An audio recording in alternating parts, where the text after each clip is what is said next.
Chers amis, je veux d'abord vous souhaiter une excellente année 2020 et vous remercier pour votre présence nombreuse et votre engagement.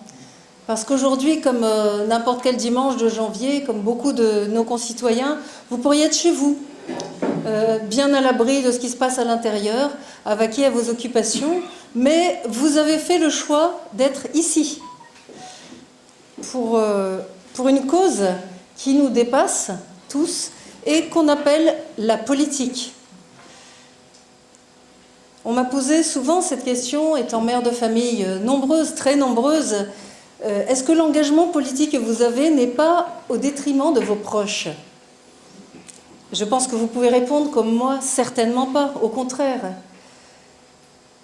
Parce que vous le savez, le temps qu'on ne passe pas chez soi, auprès des siens, pour la politique, en réalité, on le dépense pour eux, pour nos enfants, pour nos petits-enfants, pour ceux qui nous suivent, et en continuité avec tous ceux qui, depuis des générations et des générations, se sont battus pour que nous ayons un avenir meilleur. C'est ça qui nous rassemble, les jeunes et les plus âgés.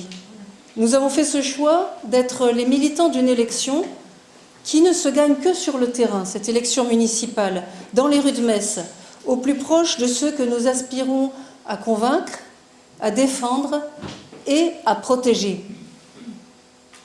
Et de haut en bas, aujourd'hui, quel besoin de nous engager aujourd'hui, avec un gouvernement, le gouvernement du méprisant M. Macron, qui atteint des sommets de brutalité quand même, il faut le dire, des sommets de trahison des intérêts de notre pays, des intérêts vitaux de notre pays, et aussi des sommets de spoliation du travail des Français. Et sa seule issue, finalement, ça reste de diviser, de tenter de diviser les Français pour régner. Diviser pour régner, c'est un vieux principe. Et que de symboles dans notre ville de Metz. J'y réfléchissais en préparant cette réunion. À la fin de l'année 2019, dans le froid donc du 31 décembre, un homme sans domicile fixe est mort dans une rue de Metz. On se demande comment on peut manquer de l'essentiel au point d'y laisser sa vie dans son propre pays, qui est plus hospitalier finalement pour ceux qui viennent de loin, qui viennent d'arriver, que pour les nôtres. Autre triste nouvelle, hier nous étions à Borny et j'ai croisé en sortant de l'église Saint-Pierre le convoi, le cercueil du policier messin qui a été tué en mission dans la région lyonnaise il y a quelques jours. Il était né à Metz et il a été donc enterré ici. Je souhaite qu'il repose en paix, notre compatriote. Mais je ne veux surtout pas que les responsables de cette chienlit, je ne vois pas d'autre mot à dire, eux ne dorment pas tranquilles, certainement pas. Ils n'en ont pas le droit. Et nous ne les laisserons surtout pas continuer. En tout cas, nous sommes déterminés à ce que les policiers eux-mêmes puissent assurer leur mission, ce qui est de nous protéger, sans devoir laisser leur vie de façon aussi brutale. Et dans ce même quartier, il y a une dizaine de jours, un déséquilibré, puisqu'on doit les appeler comme ça, mais est-ce qu'un islamiste radical peut être équilibré? On est d'accord? Non. Donc on va dire, cet homme menaçait des passants et les policiers donc l'ont arrêté. Donc il menaçait avec un couteau en criant à la Akbar, ce qui n'est quand même pas non plus le commun des mortels, ou même des personnes ayant des problèmes psychiatriques, évidemment. Il a été arrêté de façon avec beaucoup de sang-froid par nos policiers, d'une balle de la cuisse, et ça tout le monde le sait. Ce que tout le monde n'a pas vu, c'est la façon dont ça s'est passé, avec des individus qui ont assisté à cette interpellation et qui invectivaient les policiers en criant, on les entend très distinctement, « c'est nous les fous, c'est vous les assassins ». Donc on peut se permettre aujourd'hui d'insulter des policiers dans une mission très délicate. Alors j'ai interpellé le préfet pour lui demander si ces individus avaient été identifiés, qui faisaient finalement l'apologie du terrorisme, hein, je ne vois pas d'autres mots. Est-ce qu'ils ont été identifiés? Est-ce qu'ils ont été interpellés? Je n'ai pas eu de réponse. L'agresseur, donc, qui était lui fiché S pour radicalisation islamiste, était, on l'a appris, employé d'une association d'insertion, la réussite, hein, qui travaille dans la propreté urbaine.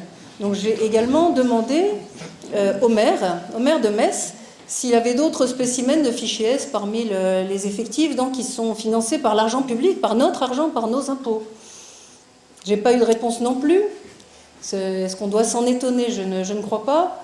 Et la seule réaction du maire de Metz a été de se rendre le lendemain, le lundi, pour faire une visite du quartier, dans un but, vous l'imaginez, contrer le Rassemblement national. Bien sûr, c'était la priorité. Et ajouter par ses propos à la victimisation d'un certain nombre de personnes du quartier qui ne risquent pas évidemment de changer de mentalité avec ces discours lamentables, mais il n'est certainement pas allé pour répondre à la légitime inquiétude des habitants qui sont contraints, eux, de vivre ensemble. On nous en parle tout le temps de ce vivre ensemble, mais eux, on leur dit de vivre ensemble avec des islamistes finalement. Et c'est à eux qu'il aurait dû répondre. Il ne le fera pas. Moi, je vous dis, mes amis, on ne changera rien avec les mêmes. Alors, pourquoi commencer l'année ici, dans ce quartier? Certains m'ont demandé, est-ce que c'est une réunion que vous allez faire ailleurs? Non, nous avons choisi avec mon équipe de venir ici pour cette première réunion de l'année parce que c'est un symbole à multiples égards. D'abord, c'est ici que les habitants, au premier tour de l'élection cantonale de 2011, m'ont placé en tête devant Dominique Gros, ce qui avait été, je vous laisse imaginer, un séisme non seulement pour lui, mais dans le ciel politique messin. Et je n'ai jamais cessé depuis d'avoir un attachement particulier pour ce quartier et de défendre ce quartier qui est délaissé, qui est soumis à un afflux de clandestins, de faux demandeurs d'asile, dans les écoles notamment, qui est soumis au manque d'entretien des rues, des logements sociaux, qui est soumis aux violences et à la délinquance. Je me souviens d'avoir aidé un de nos militants, il y a plusieurs années, à déménager en urgence de la Patronne, des bars, avec sa famille qui était menacée pour avoir dénoncé ou insisté dans une réunion sur la lutte à mener contre les dealers. Eh bien, c'est lui qui a dû partir. Ici, le communautarisme gagne du terrain. J'alerte chaque année au conseil municipal où on vote tous les ans un rapport sur l'égalité homme-femme. Eh bien, chaque fois, je parle du sujet qui dérange, qui est le sujet des jeunes filles voilées, des trop petites filles voilées, des jeunes filles qui sont déscolarisées. On a des rapports, des chiffres très clairs sur ce problème. Donc, de filles qui devraient être au collège et donc être éduquées à la française et qui sont déscolarisées par leurs enfants et donc enfermées, cloîtrées chez elles. Alors je vous laisse imaginer, la gauche vocifère quand je dis ce genre de choses. La droite, qui est tellement lâche, ben elle regarde ailleurs. Et finalement, ils se disent tous féministes, mais ils sont clientélistes d'abord. Et les mêmes, je vais aborder encore un autre sujet de ce quartier, toujours dans ce double langage. Juste à côté d'ici, nous nous battons avec Bérangère Thomas, qui est élue à mes côtés, et avec les riverains, pour empêcher le bétonnage de l'îlot de verdure qui se trouve derrière le lycée René Cassin. La municipalité veut le livrer, devinez à qui? Aux promoteurs. Et il n'hésite pas même à chasser les locataires des jardins familiaux. Et ils se prétendent écolos, toujours la même imposture. Les vrais écologistes qui défendent l'environnement le durable pour nous tous, eh bien, ils sont ici finalement. Ce quartier, il a besoin de respirer, il a besoin de sécurité, et nous le ferons. Et ce quartier m'évoque, pour finir, sur ce sujet, un engagement sincère face aux postures politiciennes. Je m'explique. C'est une petite anecdote. Au début de notre mandat, donc c'était peut-être le 2e ou 3e conseil municipal, on nous a présenté un rapport à voter qui s'appelait « Je veux un artiste chez moi ». Je vous explique, c'était donc une enveloppe de 35 000 € pour organiser des spectacles au domicile, à la demande, au domicile des habitants du quartier. Alors, je suis tombée un peu des nues et j'ai intervenu en disant « Monsieur le maire, est-ce que vous savez quelle est la situation réelle d'un certain nombre d'habitants de notre ville ? Moi, tant que dans notre ville, il y aura des habitants, des retraités par exemple, qui n'arrivent pas à faire de repas complets chaque jour, des personnes qui n'arrivent pas à se chauffer l'hiver, eh bien, pour moi, je n'aurai pas d'autre priorité que de m'occuper d'eux d'abord. » Alors là, ça a été le tremblement de terre, vocifération du maire. Ce sont des propos dignes des nazis. La culture, c'est aussi indispensable que la nourriture ou le chauffage. On voit que c'est quelqu'un qui est bien nourri et bien chauffé qui dit ça. Tant que vous serez là, je vous combattrai. Eh bien, ça c'était une colère complètement artificielle. En tout cas, ce mépris, ça n'a fait que renforcer ma détermination à dire tout haut ce que nous pensons tout bas. Et enfin, je voudrais dire un mot sur cette campagne. Tout à l'heure, nous parlions avec certains de permanence électorale et j'expliquais que pour nous, la priorité, ce que nous avons mis en avant depuis le début de cette campagne, c'est d'aller vers les 56% de Messins qui ne vont plus voter. La moitié des électeurs ont un tel dégoût de la politique qu'ils ne se déplacent même plus, ils baissent les bras, ils n'imaginent même pas qu'on peut faire autrement. Alors notre permanence électorale, elle est où ? Elle est sur les marchés, elle est dans les rues, elle est sur le pas de porte des habitants qu'il faut aller voir chez eux, il faut comprendre le message qu'ils nous envoient, et à l'entrée des commerces où nous allons aussi échanger avec eux. C'est là que nous faisons campagne. Un maire Rassemblement National, nous avons eu récemment une réunion à Paris autour de Marine Le Pen et des maires du Rassemblement National qui ont été élus dans toute la France. Je vais vous apporter quelques exemplaires du livret bilan des maires du Rassemblement National, ainsi que le bilan de la municipalité d'Hénin-Beaumont. En exemple, un maire Rassemblement National, c'est un maire qui respecte ses concitoyens. Et c'est une gestion, la gestion Rassemblement National, ça marche, ça progresse.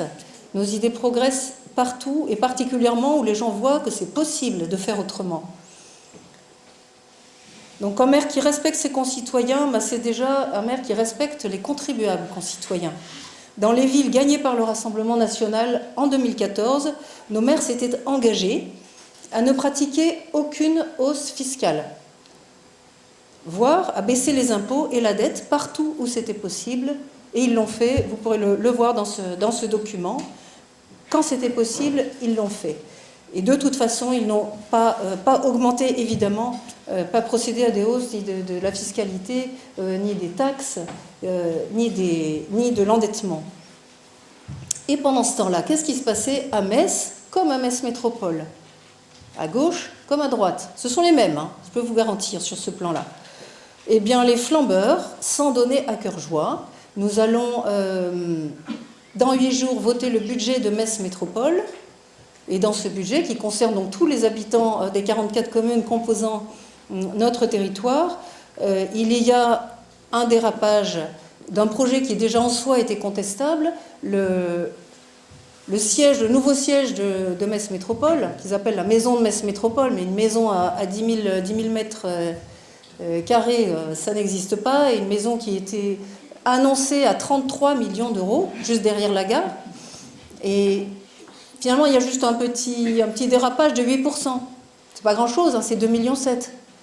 Alors on nous a présenté ça, pas de commentaires, rien à dire, donc nous allons voter le budget va être voté sans nos voix évidemment, et nous porterons la voix et l'intérêt de tous nos concitoyens en refusant et en protestant contre cette augmentation. Est-ce que vous, quand vous commandez des travaux à un artisan, vous acceptez comme ça, sans rien dire, une augmentation de 8% de l'enveloppe? Non, c'est évident. Alors nous sommes gérés en dépit du bon sens, et c'est pour ça que je mets en avant le bon sens. Nous voulons ramener Metz dans le bon sens. Et ces résultats des maires du Rassemblement national, qui sont même reconnus dans la presse, il y a eu un bel article sur Hayange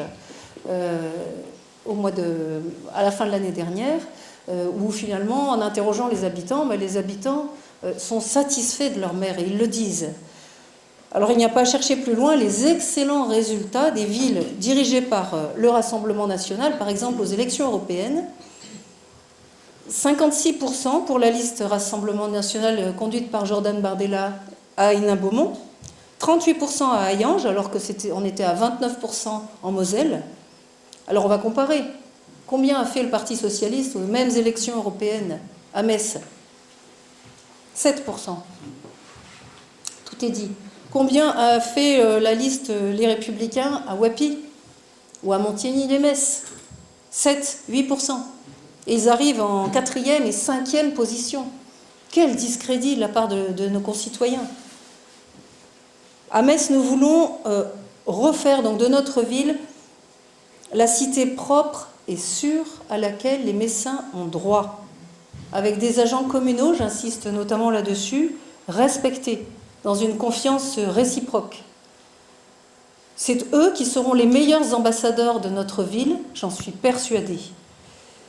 Je ne vais pas détailler le programme que nous proposons. Nous aurons encore une réunion, voire plusieurs réunions pendant la campagne. Je pense quand même à un autre sujet qui est la culture. La culture, nous la voulons enracinée et populaire. Pendant que le maire de Metz et son équipe ont dépensé 43 000 € pour, vous savez, l'effigie de Donald Trump qui était noyée dans la Moselle. 43 000 € pour avoir ridiculisé la ville pendant 2 mois. Moi, j'ai dit au maire qui disait comment vous financerez, vous voulez augmenter de 25% les effectifs de la police municipale, parce que c'est indispensable pour avoir une police qui soit présente partout, qui soit respectée, qui puisse aussi faire ce travail de prévention qui est indispensable. Eh bien, j'ai dit, mais déjà, ces 43 000 €, c'est le coût d'un policier municipal pendant 1 an.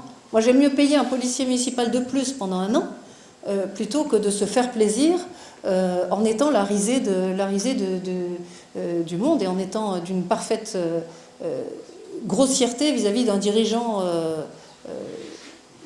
d'un pays des plus importants du monde. Donc la culture, nous la voulons enracinée et populaire, et je crois profondément que l'engouement qu'il y a eu autour des cérémonies des 800 ans de notre cathédrale récemment, c'est des festivités qui durent sur 1 an, il y a eu énormément de monde, ça n'est pas un hasard. Nos concitoyens et le public en général aspirent à retrouver ses racines, à savoir d'où il vient, à être amené vers le beau, vers le durable. Et notre belle ville, vous l'imaginez, a tellement d'atouts à faire valoir en la matière, non seulement auprès des jeunes générations, qu'il faut aussi transmettre, mais également auprès des autres régions, de nos compatriotes, auprès de nos voisins transfrontaliers. Et dans le monde entier, nous avons beaucoup de choses à mettre en avant, et nous le ferons, nous regorgeons d'idées en la matière.